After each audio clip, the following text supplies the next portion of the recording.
Hello and welcome back to Parley. This prompt was written by True Parley Grandmaster Foot. Hope you'll enjoy listening. It's about art that does not exist. I have never recorded a parlay that I had more trouble prefacing than this parlay. I cannot explain why I and Mr. Foot and I think this is interesting at the beginning of this parlay. There's a lot of terms we need to define. There's a lot of different versions of this concept. I think it's explained very clearly by the end of the parlay, but I can't do anything more to frame this. There's just a ton of context that I cannot adequately put into this parlay, so I hope if it sounds interesting, you just stick with it for a little longer than most to see if it would be something you would enjoy. Welcome back, Mr. Foot begins, to my now second attempt to find the next game design toolset to lead us past Nier Automata's beautiful field to new pastures. The next couple of parlay will examine a closely related set of branches that the artistic zeitgeist is slowly moving down. A beautiful and varied world of art that does not make sense if taken by itself. Another name for this would be layered art, or art with outsourced elements. Let's do what we do best and define some arbitrary terms. Yes, thank you for the invitation. I'd like to quickly talk about the artistic zeitgeist. The zeitgeist, literally the spirit of the times. The idea of this parlay is that we're looking for new things you could do with game design, new frontiers and horizons. We talked about that with Nier Automata in the past, but that's in the past parlay in this series. This time, we're looking at one that kind of is where the current humanity project of advancing game design is. If you think about everybody in the entire world, we are kind of collectively advancing the science, if you will, of game design. Just by playing games, voting with our wallets on what games to buy, reviewing games, developing games, writing video essays about games, commissioning parlay from someone who writes video essays about games, whatever it is. We are all, in big and small ways, participating in moving game design forward, much like lots of other stuff, like politics in general. Voting in that way, or not, kind of moves politics forward, shapes it in this very awkward, very passive, very slow, comparatively, way. We're sort of all participating in that. One of the quirks of this process by which humanity makes progress this way is that it's not like we all agreed that this is the thing we're going to work on. So where is humanity in the project of advancing game design? Just for one example, there has been a kind of a bubble popping or a disillusionment with AAA games, and sort of the rise of indie has been kind of a recent trend. The rise of small developer teams is really the way I think it's more helpful to think about independent publishing. I think that's the more important part, but you could argue that it isn't. It's certainly the independent publishing is also important. That's like one thing that's happening currently. Maybe 8-ish years ago, you could say one of the things that happened in the video game zeitgeist was roguelike explosion. There are just a ton of roguelikes everywhere, especially connected to the kind of rising indie scene, for reasons that we would talk about another time. So this parlay is about another thing that is happening in the artistic zeitgeist that we could maybe mine for inspiration for where game design could go. And that is, like non-existent art, layered art with outsourced elements, you said.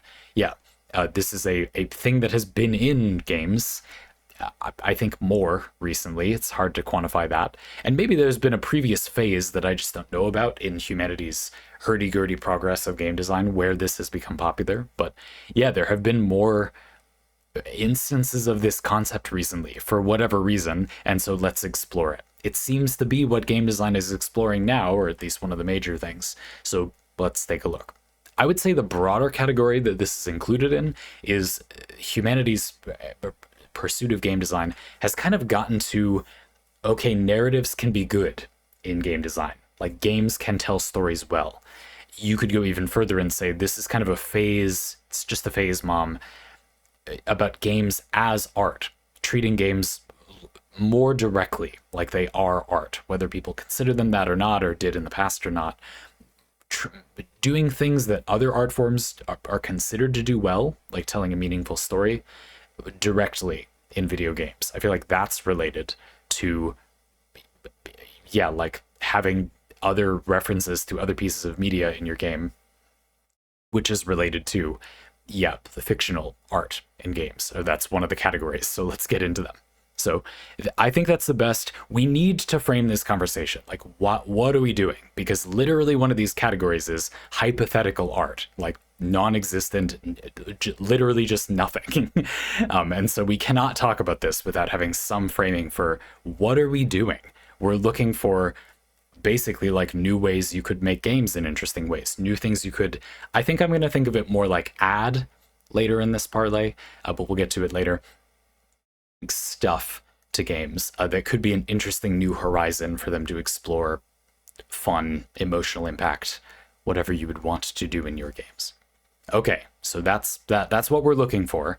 Mr. Food has delineated a few categories of this weird, like art inside art and non-existent art topic. I've identified 4 rough categories of this art: hypothetical, referential, imaginary, and fictional. We'll see how all of them are very closely related. This is how I define them. So the first one, hypothetical art. Quite literally art that does not exist. It's an idea of what kind of art could exist. An idea for a game mechanic or a character arc or an emotional peak. Maybe a new technology that could be used in a certain way. Most art starts out as hypothetical before the author starts the process of manifestation, also known as actually creating the art. Sure. So again, literally ideas. We're going to focus more on that one during this parlay, but the rest of the parlay is basically about that. And then we'll explore the other ones in future parlay. But indeed, essentially just the gap between an idea for a piece of art and actually having made the piece of art. Obviously, we can't talk about art that does not exist in any form. So what we're referring to here is the art in the hypothetical art category is an idea for an unmanifested, an unrealized, an uncreated piece of art, an idea for a piece of art. Number 2, referential art. Sometimes the starting point isn't an idea, but instead another piece of art and the emotion it evokes. It's essentially what happens when you embrace contingent difficulty and is often associated with fan fiction. Dude, this is the most contingent difficulty ass parlay literally of all time. I don't think there's anything that comes even close. This is like my 7th take of this parlay. Let's do this. Contingent difficulty. When a piece of information is sort of, your understanding is contingent on knowing that piece of information. You rely on knowing some outside thing. At its most basic form, things like putting the term zeitgeist into this parlay is a piece of contingent difficulty. I think enough people don't know what that is that if I hadn't included an explanation of a useful way to think about it for this parlay, you would need to look it up to understand what that chunk of the parlay meant. A piece of contingent difficulty. I'm not saying that's fine, by the way, Mr. Food. I'm not. It's okay. But just to say, that's a simple example. Very easy to give examples in this parlay. Usually contingent difficulty is used to refer to something a little more specific in my experience. It's usually something like a literary reference, like you're reading something in the English canon, gross, and you come across a term or a concept that is like a biblical reference or whatever, and the sentence doesn't really make sense unless you know that, and so you look it up or it's added in the annotations or whatever, and then, only then, can you understand it. If you can't tell, I have a very low opinion of contingent difficulty most of the time. I have, and did during my time as an English major in college, go on record as arguing that it is literally just bad, like that it's never good. There are no benefits to contingent difficulty, but there are certainly effects to contingent difficulty. Even if you don't argue that it is ever ultimately beneficial, there are certainly distinct effects to contingent difficulty. And art, well, I'm not sure it matters very much when in the process of creating art, whether contingent difficulty is a good, capital G, good thing or not. So fortunately, you may disagree very strongly with my feelings about contingent difficulty, or you might be intrigued by them. Let's talk about it some other time. Fortunately, we don't have to worry about that, because we're just discussing that it certainly creates a different feel to a piece of work if it is like a version of another piece. And we could even get into the topic of whether you know it is referencing another piece of art. We'll get into that one in future parlay, but one thing I want to add for now is that I think a lot of current games are essentially referential art, but they might not even fully know or appreciate that that is the case. And I do think that you're right to bring this up now as part of the artistic zeitgeist. I think that that understanding is moving. So for example, I think if you asked a lot of people, a new 3D Mario game is coming out, what is 3D Mario as a piece of game design. Like, they're always platformers, 3D platformers and collectathons. I think a lot of people would not immediately be able to produce that, not because they're stupid or don't know, but simply because they don't think of the Mario games like in those, or they don't think of things in those terms. What is it? Or like, what is Call of Duty? Well, it's just a shooter. Most of the Call of Duties have kind of orbited around certain game design concepts, and some people may not have noticed these things. But this is the critical thing. They do kind of know them, though, in my opinion anyway. When people buy a Call of Duty game, they might not know, for example, one of the defining features of the Call of Duty franchise is that a lot of the games have a relatively low time to kill. That is, you have low health, basically, or the weapons do relatively high damage. Those are the same thing. That might not feel true in all of them. That isn't true in all of them, but that is something that is a quality of the franchise compared to other shooters. I propose that a lot of people do not know that, as in they couldn't just tell you it, but they do feel, let's say, that. And so Call of Duty, as a franchise, is a piece of referential art to the rest of the industry, but the people making Call of Duty may not fully appreciate that. Certainly, I think a lot of the audience doesn't fully appreciate that. Another example that just came up, there's a new Donkey Kong game coming out, Donkey Kong Bonanza, and it is Super Mario Odyssey. It's Super Mario Odyssey, and it's not the same as Super Mario Odyssey, but it's like really similar to Super Mario Odyssey. But then, is that because Super Mario Odyssey, Super Mario Galaxy, the 3D Marios in general, are Donkey Kong Country, for example? But those games rely on the context that people wouldn't be able to say, oh, that looks like the design essence of the 3D Mario games, even though they kind of do know that that's the design essence of the 3D Mario games and the 3D Donkey Kong games. You could chicken and the egg that situation as much as you want. The point is, a lot of pieces of art are referential art, and I think a lot of people don't realize that you really need to have a pretty specific reference point for it to be appreciable. Anyway, I think this one is interesting, so I went on it for a while. Imaginary art. Number 3, it's basically referential art, but for hypothetical references. Haha, I knew we'd have to explain referential art more, so we went longer on it. So for example, a movie based on a book, but the book is made up and doesn't actually exist, or the soundtrack for a game that never existed. It would change people's perspective on a lot of pieces of media if they were told that it was a soundtrack, the piece of music is a soundtrack, part of a soundtrack for a game, but they just don't know the game or the game doesn't exist.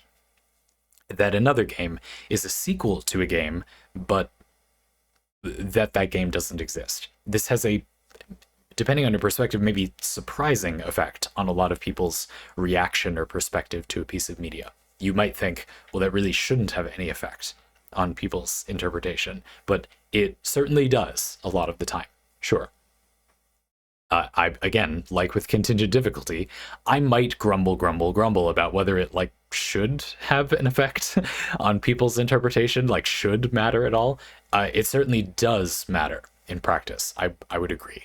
And this is a case where, yeah, referential art, if you make something feel like it's part of a connected series, that does kind of change it in a way. One that comes to mind, an example of this is recent, is UFO 50. UFO 50 is a game that is a collection of 50 games that are, there's a sort of meta narrative to the collection of games that these are games in a alternate reality, sort of like a timeline.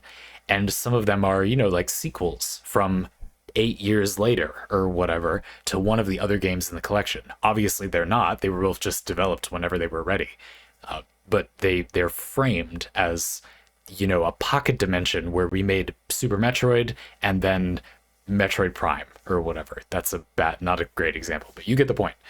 Interesting. They're not referential. I mean, the previous game may exist. It might not in some cases.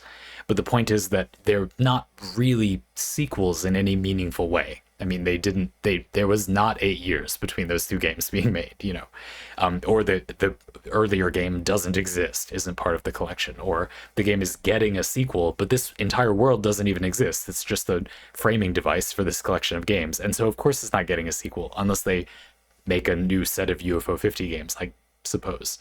But even then, it wouldn't be like a real sequel. Anyway, number 4, fictional art. Maybe the most straightforward of the 4. I don't think so. Art that exists within art. This can include diegetic art that is complete, like a painting that is enjoyed by a character in a game, evidently that we can see all of as well. It could be partly present. Maybe we have a movie within a movie, but we only see parts of the movie within the movie. Or the story could be present in name only, and we never actually see its contents. One famous example of the latter is The King in Yellow. I've no idea what that is, and being that this is my 7th take on this parlay, perhaps you ridicule me for not looking it up, but we've got a lot to work with just with those examples. I think this one is really complicated. I mean, for example, if there's the painting within a game, let's say, and the character sees the painting, I mean, you see the painting, but obviously if you saw the painting in real life, it would be very different, likely, not filtered through the graphics of the game. Or maybe you're playing like Uncharted 4 or something, and you see a painting, and it looks pretty darn similar to how it would look in real life. And so, is that really that different? But even the framing device of it being in the world of the game instead of in the real world does change it somewhat. It changes your expectations about what you think the background or the context of this painting being made was, for example. And again, in many cases, it will obviously just look very different. The simple act of needing to play a game to see the painting does frame it differently as well, much like what kind of gallery a painting is in real life would affect how you experience the painting in some way. People might disagree about how big of an effect that is, but I'm sure you would agree that it has some effect. Something as simple as the lighting obviously has some effect on how you perceive the painting.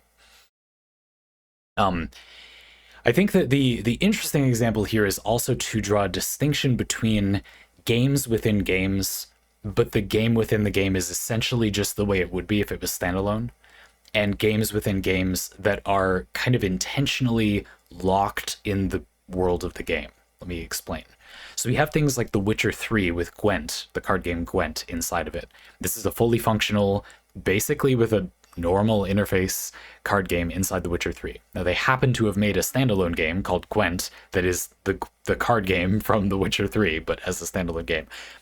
But I would argue that the instance of Gwent inside of the game The Witcher 3 is not very far away from... There are card games, standalone games that are card games, that are in the format of the way you play Gwent inside The Witcher 3. So my point is, that's a little bit different than this idea of fictional art in my mind, because that really wouldn't be different. They're minimizing how much being in the fiction in The Witcher 3 affects Gwent. Another example would be Genshin Impact's TCG. Genius Invocation TCG, a card game inside of Genshin Impact, has an interface that is, I would argue, essentially exactly identical to the interface it would have if it was a standalone game, but you simply cannot play it without, like, going through Genshin Impact. In fact, at least the last time I played it, you literally have to go to a physical location inside Genshin Impact and, sit down at a table to play this card game before we switch to an interface that is, contrived, like that isn't like the table in the game world, right? It's a different interface to represent the game. Almost exactly the same as if you were built to build a client from the ground up to represent the game. So while technically you do need to boot Genshin Impact to play this game, and you even need to go to the trouble of going to a specific location, again, you might not anymore, I don't know, the game's interface itself minimizes the effect of being inside a game. You see the difference. If you saw a picture on the wall in Undertale, it would be pixely, and the game isn't in any way catering to your ability to look at the picture, go in and look at the picture. And this is a very different thing from having a game that is technically inside of a game, but is more or less exactly the same as it would be if it was outside of the game. Exactly the same. Like your experience of, again, like in the gallery example, the lighting is regularized, not the lighting inside the location where you play Gwent or the Genius Invocation TCG. So I think that's an interesting distinction here. Fictional art, I think this is a huge one, but I'll go on it for just that amount of time. Okay. Huge parlay already. All 4 types are in their own way incomplete, either because they literally don't exist, their context doesn't make sense without additional information that might or might not exist, or because they always come attached to the baggage of a different piece of art.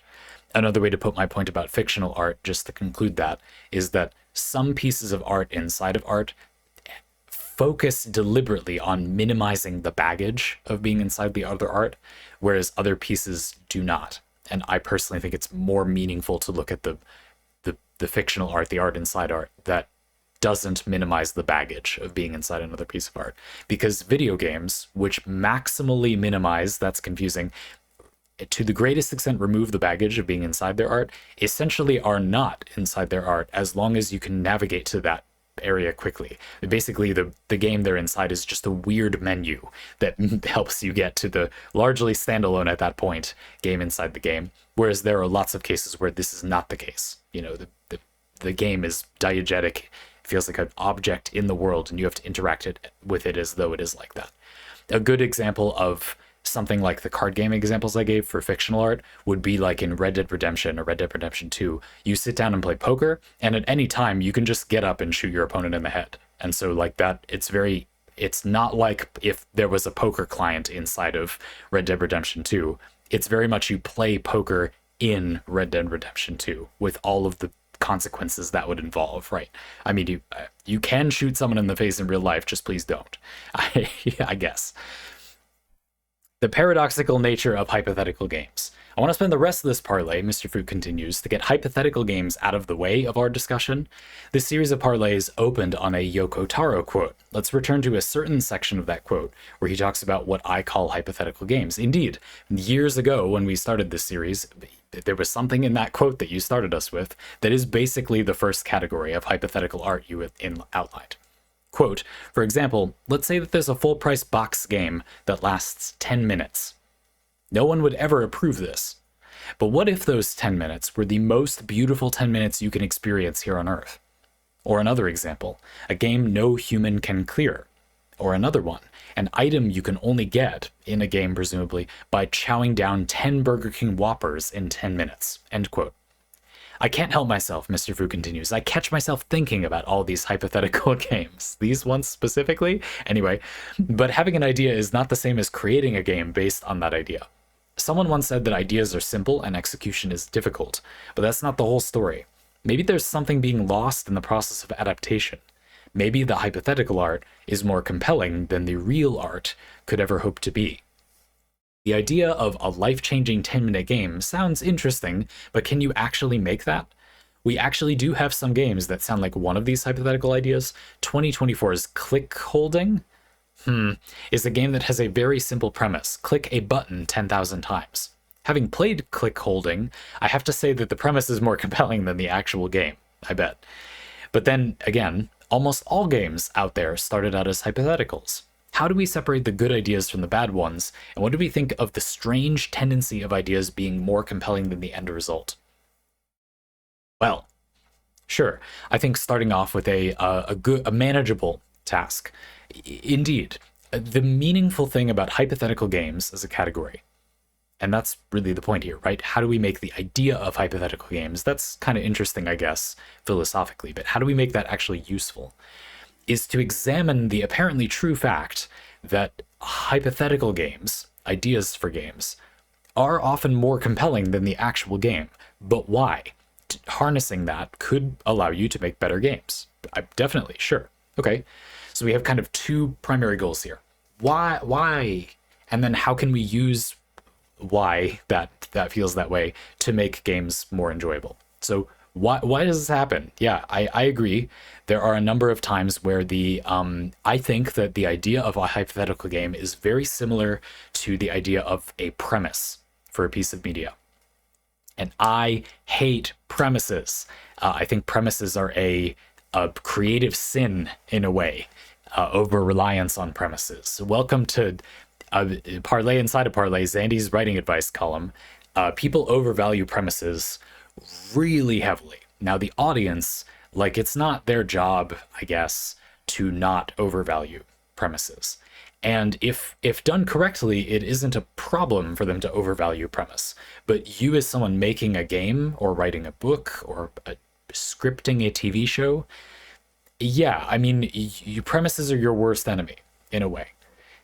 Premises Let's think of some premises. So the example given is a full price box game that lasts 10 minutes. No one would ever approve this, but what if it was the most beautiful 10 minutes you could experience here on Earth? That's our premise. I think it's a good premise here because it's pretty obvious that if you try to make that, the idea will be more interesting than the execution. With current technology, if you don't have the game adapt, like it's the same 10 minutes for everybody, or even if it's interactive, it's a game somehow. It's a campaign, it's linear, it's not procedurally generated, and it doesn't scan your face to, I don't know, read your crime coefficient like in Psychopaths and then use that as a way to inform how the game works. If it doesn't adapt to you as an individual player in any meaningful way, it could in some less meaningful ways in 10 minutes, but significantly. We mostly have the same experience.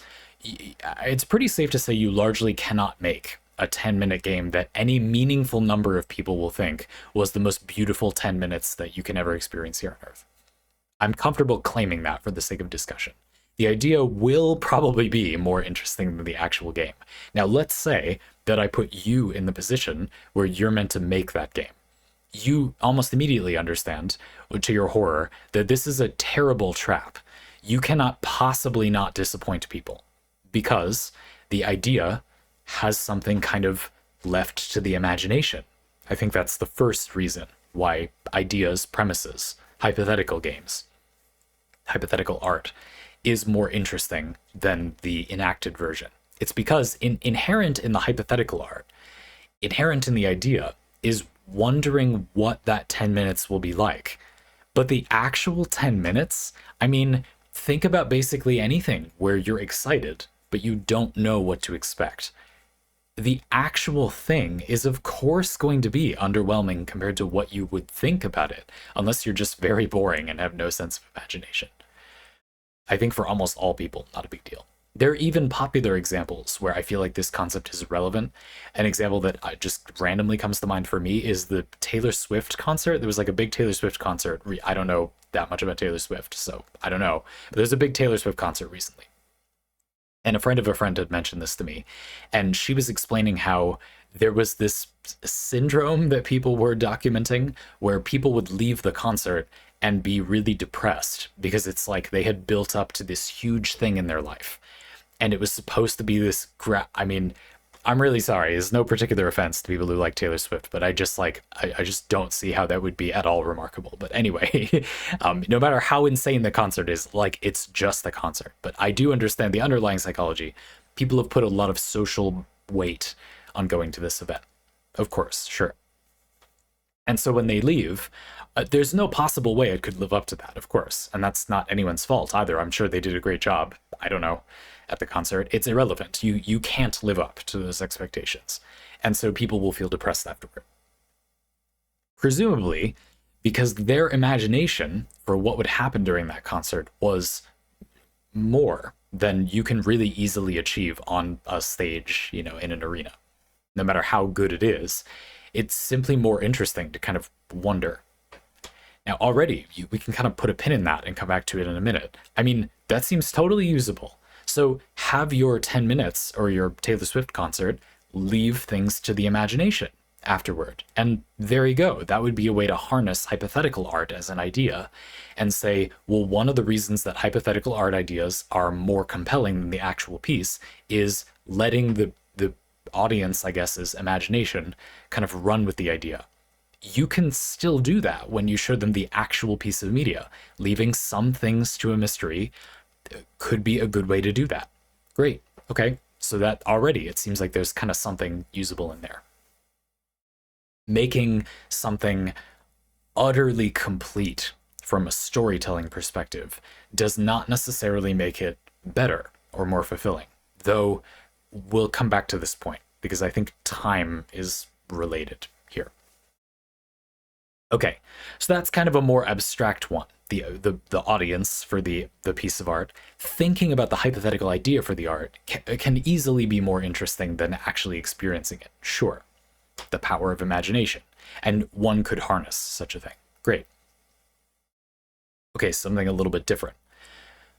Well, making the art frequently makes the idea worse. You know, what you called on, Mr. Foot, was this idea that there's something being lost in the process of adaptation.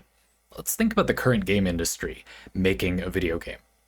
If you work with, I reckon it's more than a dozen or maybe 2 dozen people. And many games are worked on by more than a dozen or 2 dozen people. A lot aren't, but a lot are. I don't see how that could easily make a game's ideas, vision, uh, thematic cohesion, let's say. Do I have anything else in my notes for that? Those things better about a game. Having the game be worked on by 1,000 people will make the graphics look fancier and might make the game bigger. There might be more instances of stuff or more little pockets of the game. But using a large number of people to make a focused experience better is hard. Very hard. I think to the point that it usually makes it worse, but it just makes it look fancier. It makes the graphics look fancier. I mean, let me ask you it this way. You have to write a book. Sorry, you're held at 15 gun points and you have to write a book in a year. You now have a choice. I'll let you write the book by yourself, or I'll let you write the book, but you must use the aid of 50 people. You have to spread writing the book among 50 people. And just to be clear, they have to do things that are your responsibility as the person writing the book. So if you know a little bit about the publishing industry, like they have to be writing text, or you as the author, you're going to be doing most of the editing. Your editor is really more like a project manager. So not that. They can help you edit, sure, but they have to meaningfully contribute to making the book exist. You might make a bigger book, but you don't have to. You can make a small book. It's pretty easy to acknowledge that it would make it harder, substantially harder, to write a cohesive narrative with a huge team of people. If they have to work on it, right? If you can't just plan everything out, you have to have a plan that 50 people are united in understanding. That's more difficult, right? Now, for a book, you could say, well, it's only hard because you don't need those 50 people. But let's say the project is such that you do need that many people to achieve it, but you would need them to all get on the same page somehow. This is very hard. It's pretty easy to see how that would make a game, at least the game's writing or storytelling or pacing, worse. And it's not impossible for it to make it better, but it's very difficult for that to make it better. Requires a lot of skill. I mean, if you were going to write the book with 50 people, you would need to spend a significant amount of energy organizing those people, obviously. Like, that would be one thing. That's very difficult. And importantly, it's not a skill that's that related to writing a good book, organizing 50 people to write a good book. I don't think those skills are that similar. And some of the things that would make it easier to write a good book will no longer be useful if you have to work with 50 people. My point is just that when a good idea, a hypothetical art idea that is compelling, is then made by a significant number of people, that itself is almost guaranteed to make it worse, at least at the kinds of things we're looking for here. You know, its ideas, its story, its thematic cohesion. It's going to make some things better, largely things that were down and dirty work to achieve in the first place. But even then, like, for example, the graphics may look more extensive. It's kind of hard to say. Not better, not fancier, really. I said fancier earlier. But it might be even more difficult to have the game have a cohesive style, though. And a lot of games actually do this pretty well, probably because it's something other industries in humanity do well. So an example would be, Persona 5's interface. The appearance, go look up a picture of Persona 5's menus if you don't know what I'm talking about. Very distinct. Persona 5's interface has some general design ideas to it, and you could write them down, and I'm sure they did write them down. I'm sure it was made by I don't know it all, but I'm sure it was made by a variety of graphic designers, and that the way that they coordinated it so that style mostly felt cohesive was by writing down a sort of mood board, and then they put it up, and then people looked at that and referenced it while they were making the art. The reason I'm bringing this up is it usually makes a piece of art worse to be realized by a significant number of people. but not because it can't benefit a piece of art to be realized by a significant number of people. It just doesn't unless you work really hard, basically. For that example I just gave, having a mood board of what things the Persona 5 interfaces ought to look like would work for things like the story, and yet I can tell you for sure that most games do not do that for many other elements. For graphic design, or for the game's graphics in general, they often do, but for other parts of the game's design, they often don't. Even though I don't think it's that much of an exaggeration to say that that is all you would need to do it better. That would be a lot of work, but it's not like complicated what you would need to do to coordinate better. It would just be hard to do that thing. It would take effort to do that thing. It's not complicated to do. It's just a lot of work. So I don't know. The point of this one is that sometimes I think that the hypothetical idea is not inherently better than actualizing the idea. It's just that actualizing the idea is extremely difficult and it's more of an impermanence thing. It's not something inherent to the hypothetical idea. And therefore you could say one way to look at this is, nah, hypothetical ideas not so much, just do better at game design. Game design processes, especially for large teams, just need to be advanced more, need to come along more, need to grow. And that's kind of the learning bit there. Again, we had a thing before. I do think there's something valid about looking at hypothetical ideas and their appeal and saying maybe leaving something where you harness the imagination of the audience does help. I am forced by contract to tell you that build systems are a way you can do this. If you leave a game with an open-ended system that lets the player create stuff, you're channeling that, like, what can the system do, energy and creativity of the hypothetical idea, hearing about a pitch for the game, into part of the game, making that be part of the game. That is one way you could do it. You can leave questions unanswered, thought-provoking things about the game's world not fully explained. That could be a way to harness it. But also, to some extent, maybe games just need to fail less at actualizing themselves, because you definitely can actualize a lot of these things, and games just kind of don't do a good job doing that. It's hard. There's a lot of moving parts. It's complicated, but not. It's not a mystery how you would do that better. I think that's my main thing. Another example: when hypothetical games collide with reality. I have one more example I'd like to talk about. Mr. Root says, I'll be spoiling the very end of Final Fantasy 15, but I don't think it matters that much because it spoils a different game, a game that doesn't exist. The very last scene of Final Fantasy 15 sees the protagonist Noctis sitting on a throne with Princess Lunafreya in what I assume to be some peaceful afterlife. It's a beautiful scene, but it makes no sense. The story basically mentioned the relationship those two had, barely mentioned the relationship those two had. Lunafreya was engaged to Noctis, but they briefly met once as adults, and we only ever saw a few short flashbacks expanding on their relationship as kids. They have next to no connection. This ending makes no sense. The thing is that Final Fantasy 15 was never intended to be Final Fantasy 15. So I got caught up in this confusion as a lad, and this is how it has been cleared up, 10 plus 15 years later? So thanks. Instead, it started out as Final Fantasy Fabula Nova Crystallis, of course, which was supposed to be both a guideline and a shared universe for multiple games, namely Final Fantasy XIII, its two sequels, a game titled Final Fantasy Type 0, and Final Fantasy Versus 13. Of those, I believe Final Fantasy XIII and its two sequels are the only ones that actually exist. Versus 13 is what we're going to focus on. Final Fantasy Versus 13 was supposed to be a more realistic and dark story, dealing with some serious themes. A story that would break with Final Fantasy convention and tell a seamless story without cutscenes. A game that was announced in 2006 with a trailer featuring a character named Noctis. In 2009, we saw Final Fantasy Versus 13 again, and this time the trailer showed an additional female character named Stella, who seems to have a complex relationship with Noctis. In 2013, Final Fantasy Versus 13 was rebranded as Final Fantasy 15. By now, the game had been internally rebooted multiple times, and the team working on it had been Ship of Theseus, with almost none of the leading staff remaining.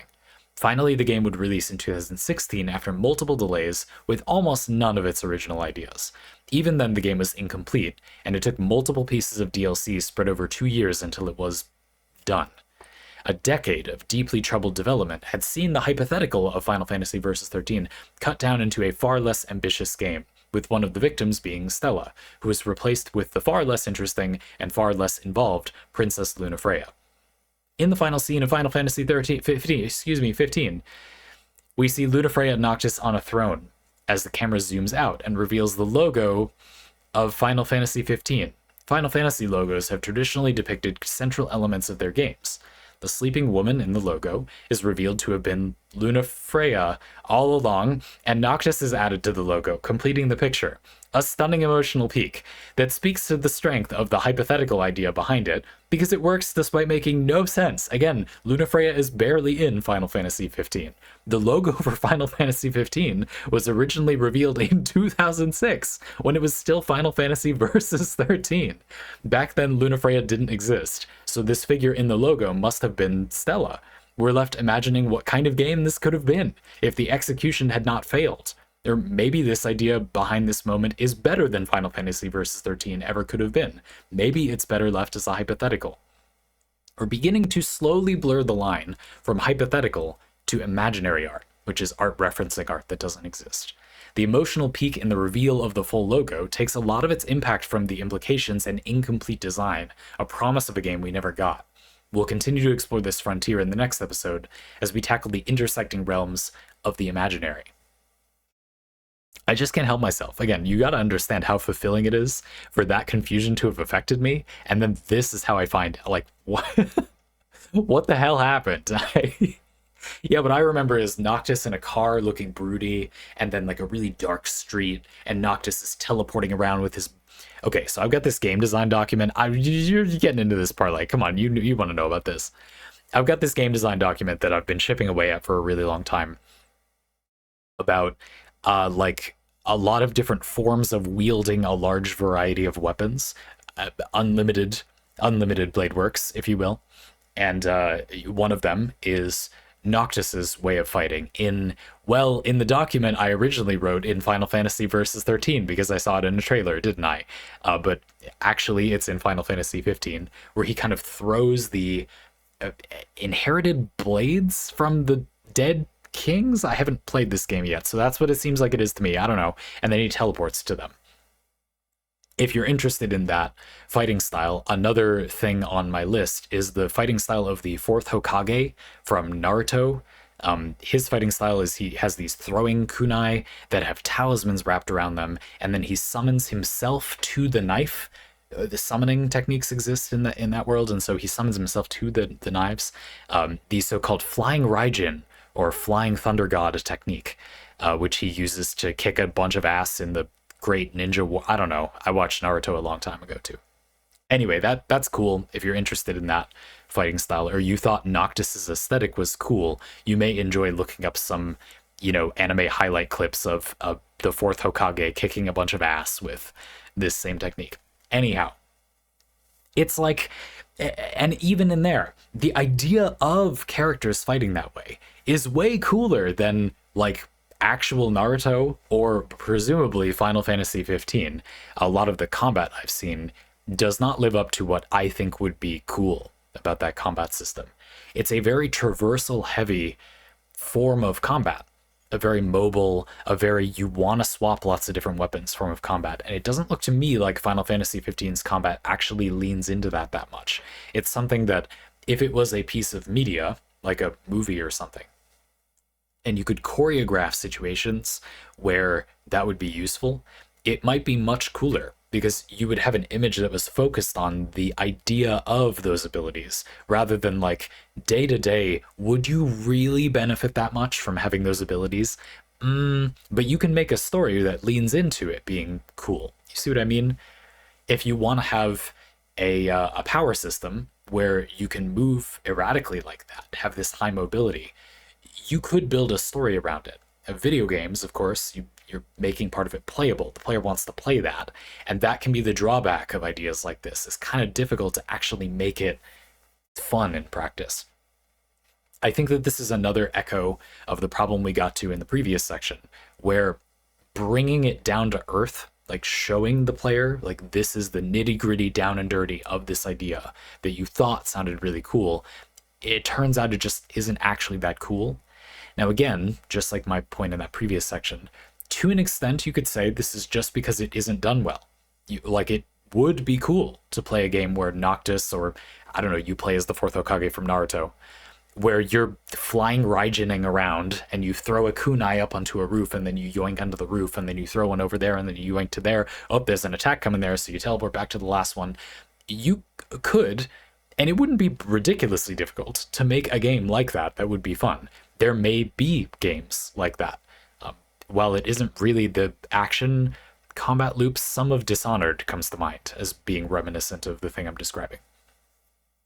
There kind of are, and you absolutely could make games that kind of embraced the cool thing about that. To an extent, it's not that the hypothetical idea is better in some permanent or inherent way than enacting it. It's just that enacting it is hard in a way that may not be immediately obvious. And if you just make a character aesthetically have the multiple blades, I don't know, some people will be sold, but I think it's going to be disappointing for a lot of people. And they will inevitably feel like, well, that idea I was excited by is just not fully there.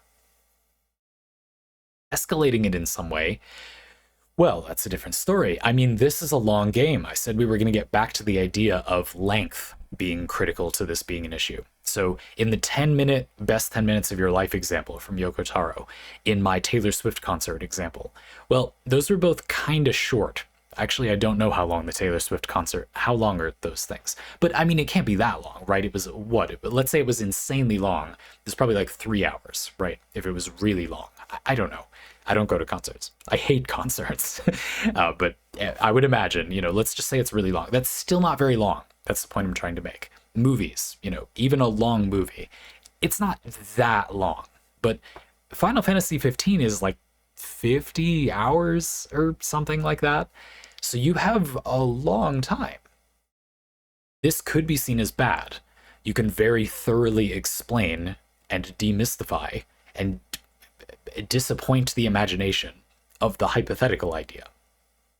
But also, you have a long enough time that you could up the stakes on the hypothetical idea, kind of surpass the hypothetical idea, get to the point where we've kind of done the thing you thought you were expecting, and then we go way beyond that. This is often referenced as using a street performer metaphor, so I'll go in the lineage of video essayists and use that. The idea that you sit down to see some guitar playing, but then they're a proficient percussionist tapping with their feet or on the guitar, or slamming their head back and forth to make a cymbal trigger or something. I don't know, that sounds like it would be bad and would hurt their head. But whatever, that would be amazing if you saw it, sure. And you really wouldn't have expected to see that.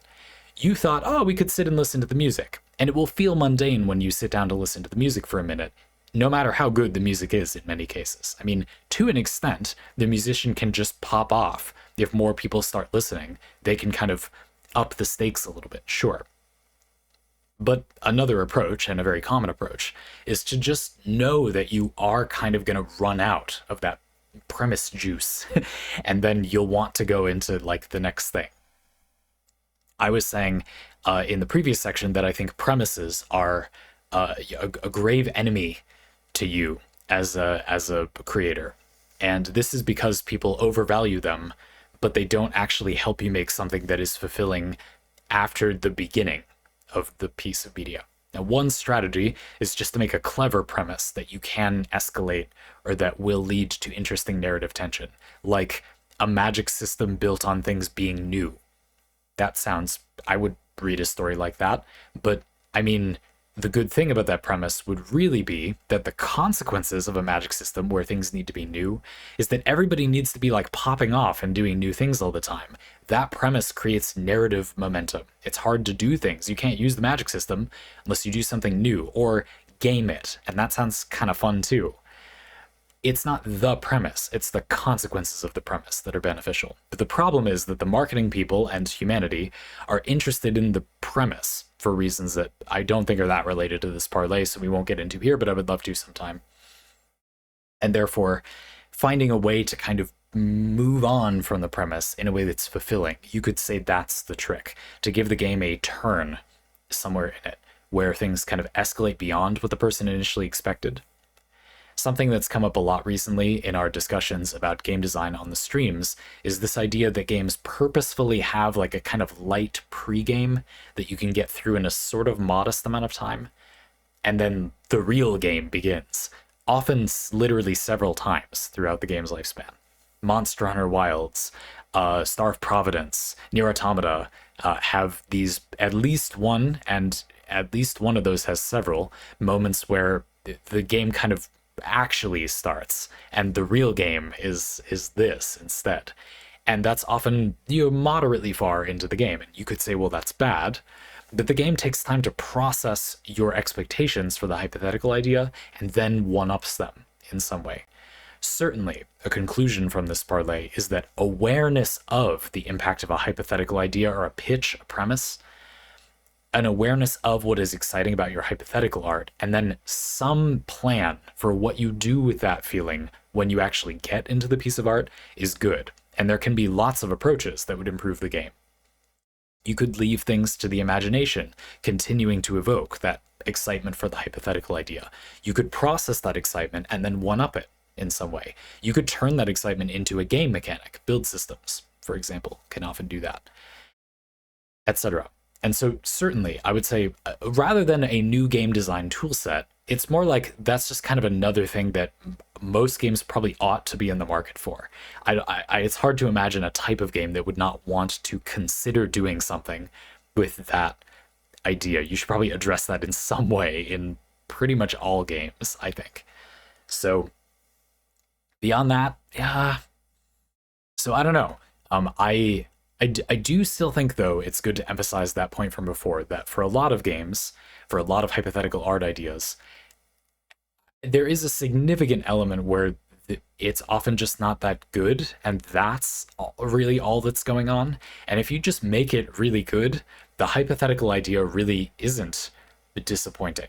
A game that comes to mind for me is, I don't absolutely love God of War, but for me that's a game where the premise, the newer God of Wars, the premise of, Kratos like boying around with his son sounds fun, and he's got the returning axe like Thor's hammer, and you do that. I don't know, it sounds cool, and I think the game does a good job of delivering on that feeling. And so because it just like is good, I don't know, this is a whatever example to me. Maybe it would have to be something I thought would be really good, and then it is really good. I think Hades 2 lived up to what I wanted really well. That's another one. I don't know. I do want to emphasize that I think to an extent, the reason that the hypothetical idea isn't as good in practice is just flawed process. Is just that example about writing a story with 50 people. And of course, that will make it worse unless you specifically take an approach to make it better. And so the things that I pretty bluntly think basically are what actually matter about games, their thematic cohesion, that the gameplay is satisfying, that they're interesting games, not that the graphics look involved or that the game is big.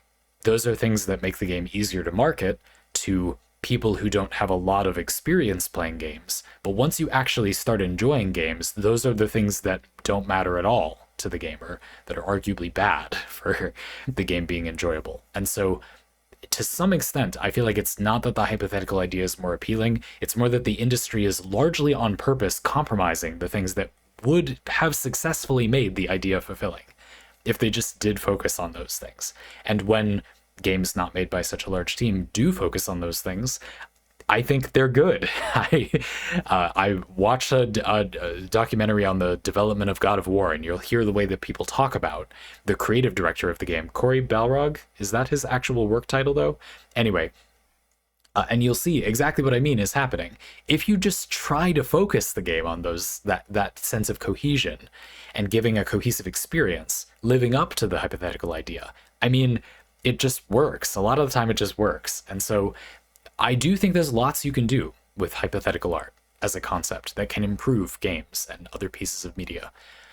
But I also think a solid 33% or more, a solid third of the issue, is literally just that the process of making game design is needlessly inefficient for making those parts of games good. And you could reasonably easily, it's reasonably possible to just do those parts better. If they were valued more, or I don't think it would even take that many development resources. So in many cases, it's just do the thing that the graphic designers have nailed down about having a mood board for what direction we're using here, and balance the process of following that, but not too rigidly. That's not easy, but it's not complicated. It just takes hard work. I think that is enough to get us there. That being said, yeah, the much more interesting thing is, okay, but what if you were already a real guy, you're making a good game? What do you actually do with this? Yeah, I mean, there's lots of things. You use the idea of people's expectations to one-up them or channel that into gameplay or leave something to mystery. Cool. Yeah, I'm looking forward to the rest of this series. I feel like in some ways, it's kind of brutal the way you said it. I want to get hypothetical games out of the way of our discussion. Oof, what did hypothetical games do that wrong? But in a way, I agree with you that this is kind of the most toothless of the four that you outlined. Referential art, imaginary art, and fictional art, I think, have more to offer than hypothetical art, which is largely just flawed, was sort of my conclusion at the end. So I am excited to see how those other ones go. Looking forward to it. Folks, if you'd like to get a parlay like this one, doesn't have to be a multi-year spanning epic of parlay. It can be as simple as just taking one of the suggested topics I post in that channel. Anyway, you can get a parlay about whatever you want, really, using a link in the description. We'd love to have you. There's plenty of room. Looking forward to the next one.